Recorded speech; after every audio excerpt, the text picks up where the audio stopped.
사도행전 제3장 11절로 16절까지 말씀을 함께 읽으시고 말씀을 나누겠습니다. 11절부터 읽습니다. 나은 사람이 베드로와 요한을 붙잡으니 모든 백성이 크게 놀라며 달려 나아가 솔로몬의 행각이라 칭하는 행각에 모이거늘 베드로가 이것을 보고 백성에게 말하되 이스라엘 사람들아 이 일을 왜 기이 여기느냐. 우리 개인의 권능과 경건으로 이 사람을 걷게 한 것처럼 왜 우리를 주목하느냐. 아브라함과 이삭과 야곱의 하나님 곧 우리 조상의 하나님이 그 종 예수를 영원하게 하셨느니라. 너희가 저를 넘겨주고 빌라도가 놓아 주기로 결단한 것을 너희가 그 앞에서 부인하였으니 너희가 거룩하고 의로운 자를 부인하고 도리어 살인한 사람을 놓아 주기를 구하여 생명의 주를 죽였도다. 그러나 하나님이 죽은 자 가운데서 살리셨으니 우리가 이 일의 증인이로다. 그 이름을 믿음으로 그 이름이 너희 보고 아는 이 사람을 성하게 하셨나니 예수로 말미암아 난 믿음이 너희 모든 사람 앞에서 이같이 완전히 낫게 하였느니라. 자, 오늘 여러분이 보는 것 같이 읽으신 것처럼 11절부터 16절까지는 이제 베드로의 설교입니다. 이 베드로와 요한이 이 안진뱅, 나면서부터 안진뱅이 이 사람을 낳게 되고 이 사람이 걷게 되고 그래가지고 그냥 난 안진뱅이였던 이 사람이 베드로와 요한을 붙잡는 거예요. 그리고 모든 백성들이 이제 크게 놀라가지고 다 이 사람들이 솔로몬의 행각이 다 모인 겁니다. 이렇게 잔뜩 모였을 때 베드로가 백성에게 거기 모인 사람들에게 얘기하는 거예요. 그 내용은 뭐냐? 이거 우리가 베드로 요한의 능력으로 걷게 된 것처럼 이렇게 너희 착각하지 말라. 왜 너희들이 왜 내가 온 줄 알고 그렇게 우리를 주목하느냐? 이거는 우리의 권능, 우리의 능력으로 된 게 아니야. 이거는 하나님이 얘기해 주신 것이라는 거죠. 자, 그래가지고 이제 무슨 얘기를 하냐면, 여기서 이제 그거를 딱 해주고 하는 얘기가 하나님께서 이 예수 그리스도, 그분을 영원하게 하셨다는 얘기로 넘어갑니다. 예수님의 이름으로 그 이름이 이를 낳게 한 것이지 우리가 한 거 아니야. 그러면서 이제 이 포커스를 예수로 넘깁니다. 너희 조상이 하나님이 누구냐? 아브라함과 이삭과 야곱의 하나님 아니야. 그 너희들의 조상의 하나님이 하나님이 죽은 자 가운데서 예수를 살리셨다는 거예요. 근데 왜 여기서 아브라함과 이삭과 야곱의 하나님이라고 그랬을까? 그렇죠. 믿음의 조상이 그들의 이스라엘 민족의 조상이 아브라함입니다. 아브라함과 이삭과 야곱의 하나님, 이들은 이렇게 계속 통상적으로 이 말을 많이 써요. 근데 이 말의 참 뜻은 뭐냐면 아브라함도 죽었고 그 후에 아브라함이 낳은 이삭도 죽었고 야곱도 죽고 다 죽었어요. 그런데 아브라함이 바라본 하나님이 바로 여호와 하나님, 이삭이 보는 하나님, 야곱이 바라본 하나님. 사람이 이렇게 죽어나가지만 그 아브라함과 이삭과 야곱이 바라보는 하나님은 동일한 하나님이고 영원한 하나님이라는 거죠. 그 하나님을 우리 믿는 거예요. 사람은 죽고 다른 신들은 다 없어지고 그래도 바로 하나님은 영원하신 하나님이라는 거죠. 항상 살아계신 하나님. 하나님이 예수를 영원하게 하셨다는 거예요. 그런데 보라 이거예요. 예수님을 영원하게 하셨는데 그 일이 어떻게 되느냐? 예수님 여러분이 보는 것처럼 저 50일 전에 바로 여러분들이 예수님을 잡아 죽이라 해가지고 너희들이 사람들이 예수를 죽게 만들지 않았느냐는 거죠. 그런데 어떻게 됐어요?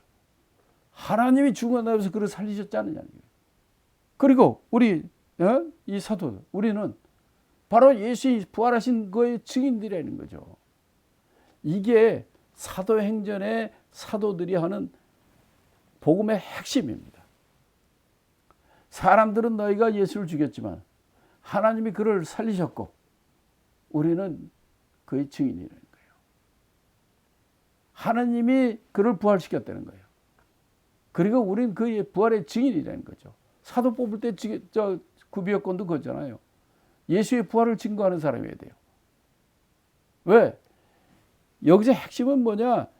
바로 예수님은 하나님이 죽은 가운데 부활하신 분이라는 거지. 그 하나님이 예수님을 이 땅에 오신 예수님을 바로 영원하게 하시고 그분이 우리의 주가 되셨다는 거예요. 우리는 그의 증인일 뿐이라는 거죠. 그러면 이 안진뱅이가 어떻게 해서 이게 낫게 되느냐?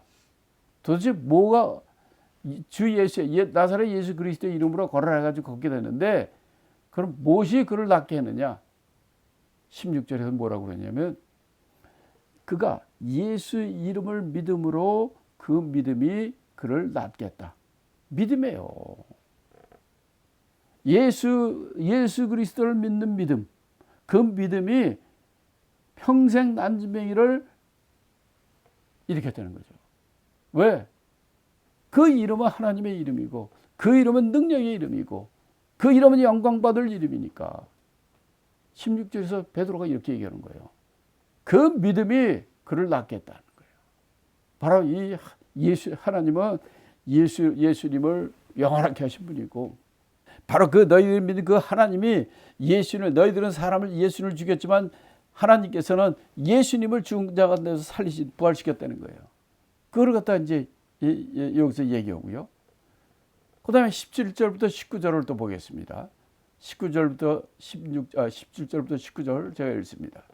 형제들아 너희가 알지 못하여서 그리하였으며 너희 관원들도 그리한 줄 아노라. 그러나 하나님이 모든 선자의 입을 의탁하사 자기의 그리스도의 해 받으실 일을 미리 알게 하신 것을 이와 같이 이루셨느니라. 그러므로 너희가 회개하고 돌이켜 너희 죄 없이 함을 받으라. 이같이 하면 유쾌하게 되는 날이 주 앞으로부터 이룰 것이야. 이렇게 얘기합니다. 그러면서 이제 베드로가 하는 말이 뭐냐면 17절 19절에서는 너희들이 알지 못하고 그런 것이다. 이 관원들도 그 사람들이 알지 못하고 그 불의에 휩쓰이고 그렇게 미니까 그렇게 했다는 거죠. 그런데 하나님은 모든 선자의 입을 통해서 그리스도의 해 받으실 일을 미리 알게 하셨다는 거예요. 미리 얘기하셨고 미리 알게 고난의 메시아를 얘기해 줬다는 거예요. 그리고 그래서 이렇게 이루어졌다는 거예요. 너희들은 알지 못해서 그런 것이고 하나님은 선지자를 통해서 구약의 선지자를 통해서 미리 예수 그리스도가 그리스도의 해 받으실 십자가 죽으시는 일, 고난 받는 일을 미리 얘기하셨다는 거예요. 결론은 뭐냐? 너희들은 살 길이 있다는 거예요. 뭐냐? 네가 이렇게 알지 못하고 그랬기 때문에 너희가 회개하고 돌이켜 죄상을 받으면 된다는 거예요. 그렇죠. 우리에게는 회개하고 돌이켜 죄 없이 함을 받으라는 거예요. 왜? 예수 이름으로 죄사함이 있거든요. 예수 이름으로 구원을 받잖아요. 그래서 이들에게 그냥 막 자책감만 주고 얘네들 무겁게 그렇게 하는 것이 아니라 너희들이 알지 못해서 그런 것이고 근데 하나님은 구약 선지자를 통해서 미리미리 예수님이 죽으시고 해받을 것을 미리 말씀하셨으니 이제 너희는 방법이 딱 하나다. 회개하고 돌아오라는 거야. 그러면 너희도 죄사함을 받고 구원받을 수 있다는 거야. 이렇게 베드로가 지금 2장에서도 그랬어요. 2장에 베드로가 첫 번째 설교에서도 너희는 예수를 죽였지만 하나님께서 그를 죽음 가운데 살리셨고 너희는 이는 증인이다. 예수의 부활을 중점적으로 얘기했고 지금 3장 여기서도 너희들은 예수를 죽였지만 하나님이 죽음 가운데서 예수님을 살리셨고 우리는 그 일의 증인이다. 이 얘기예요.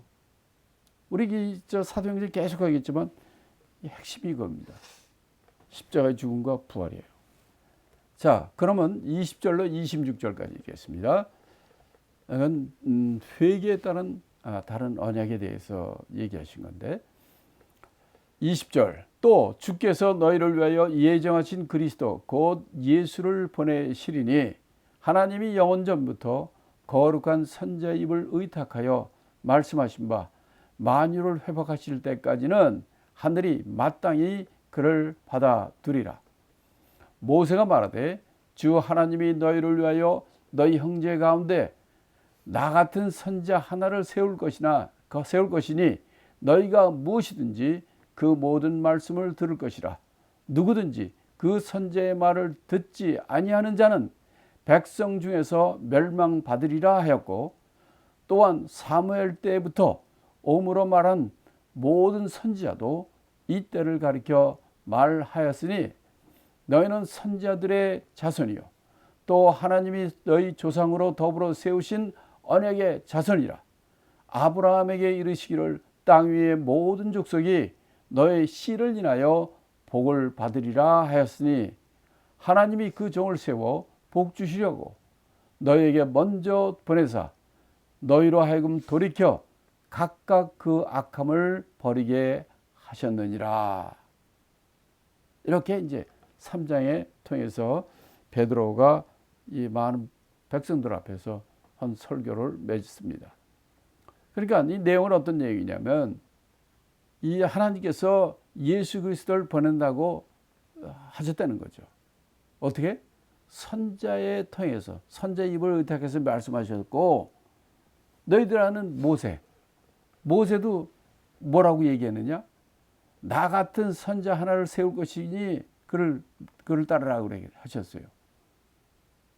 여기서 모세가 한 나같이 산 선자 하나를 세운다는 그가 누구냐? 이게 예수 그리스도라는 거죠.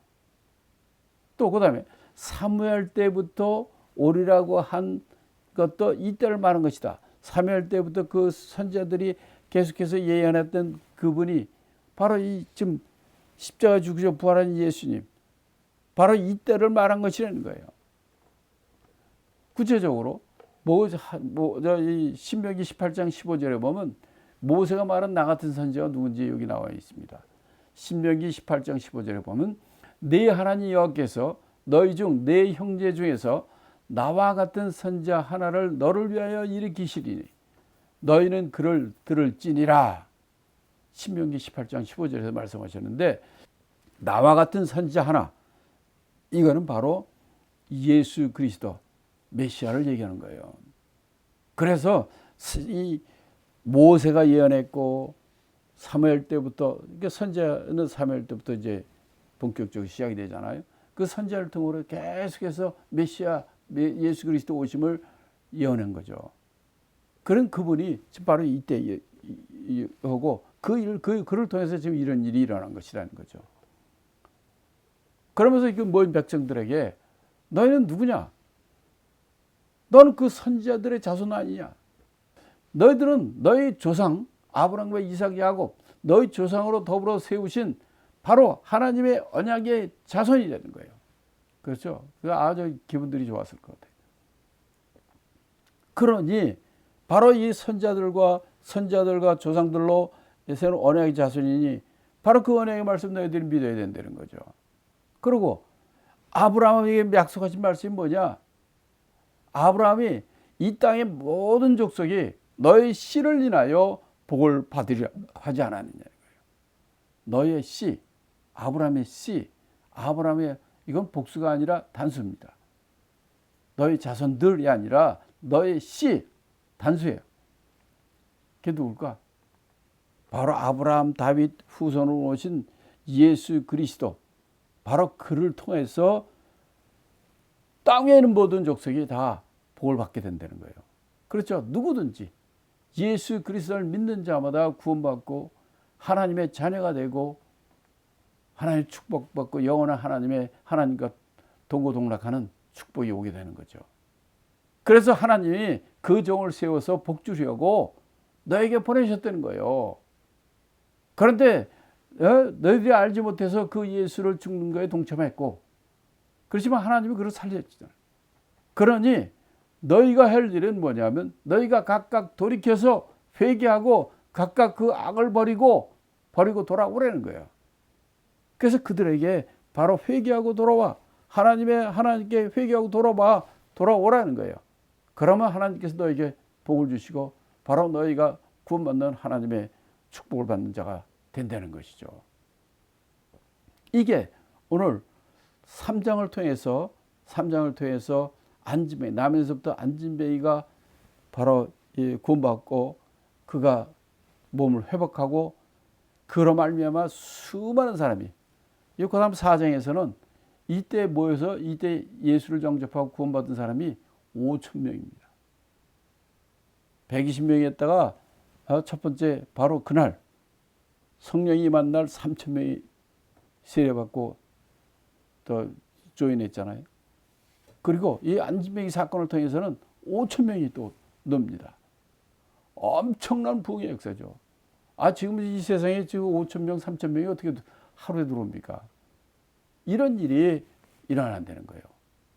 여기에 하나님이 크게 사용하신 분이 바로 베드로와 요한이에요. 사실 베드로는 예수님의 제자 중에서도 가장 나이 많은 사람입니다. 그리고 대장이에요. 항상 뭐 하면 앞에 탁 나서서 얘기하고 제가 하겠습니다. 아니면 내가 앞장서서 막 하고 이런 자예요. 근데 요한은 어떻습니까? 요한은 가장 나이가 어려요. 그 요한은 예수님의 품에 의지하고 있고 막 그러죠. 나이가 가장 어린 막내거든. 예수보다 나이 많은 사람이 뭐 예수 품에 하면 뭐 모양도 웃기고 이상하죠. 그래서 사랑하는 자 이렇게 표현을 많이 했는데, 그렇게 나이가 가장 많은 요한하고 베드로하고 가장 나이가 어린 요한하고 또 성격도 아주 달라요. 베드로가 쓴 글들을 보면은 베드로 성격 그대로 나타납니다. 우는 사자같이 그를 대적하라 뭐. 그리고 그냥 그 공격적인 이런 것들이 많이 있는데, 베드로 쓴 건 2권이에요. 베드로전서, 후서. 근데 사도 요한이 쓴 건 몇 개입니까? 5개. 요한복음, 요한계시록, 요한 1, 2, 3, 4. 그 핵심이 뭡니까? 사랑하라요. 사랑하는 자들아. 사랑. 아주 부드러워졌죠. 원래는 우레의 아들이었어요. 사랑을 다 하나님이 쳐버리고 죽여버린다고. 그런 사람인데, 그게 아주 정말 사랑이 넘치는 그런 사도로서 마치는데, 이 둘이 항상 모든 일에 보면 이 둘이 꼭 같이 다녀요. 변화산 갈 때도 둘이 같이 가죠. 겟세마네 동산에도 따로 그들을 따로 하죠. 하여튼 가는 데마다 이 무덤, 예수 부활하는데 무덤까지 달려갈 때도 베드로와 요한이 달려가잖아요. 그리고 그 후로도 계속해서 베드로와 요한이 함께 이렇게 사역하는 걸 볼 수 있어요. 나이 차는 많고 성격이 아주 특이하게 달아도 하나님께서 이렇게 쓰이는 것을 봅니다. 오늘 여기서도 이 베드로를 사용해서 하나님께서 그 수많은 사람들이 주님께 돌아오게 하는 결정적인 하나님 앞에 쓰임받는 장면을 우리가 보게 된 것입니다. 오늘 이 방송, 이 말씀을 듣는 모든 사람이 정말 베드로처럼 요한처럼 하나님 앞에 쓰임받는, 무엇을 먹을까, 무엇을 마실까, 육신의 양식을 위해서 사는 사람이 아니라 하나님의 영광을 위해서, 그 이름을 위해서 쓰임받는 귀한 죄종들이 되기를 예수 이름으로 축원합니다.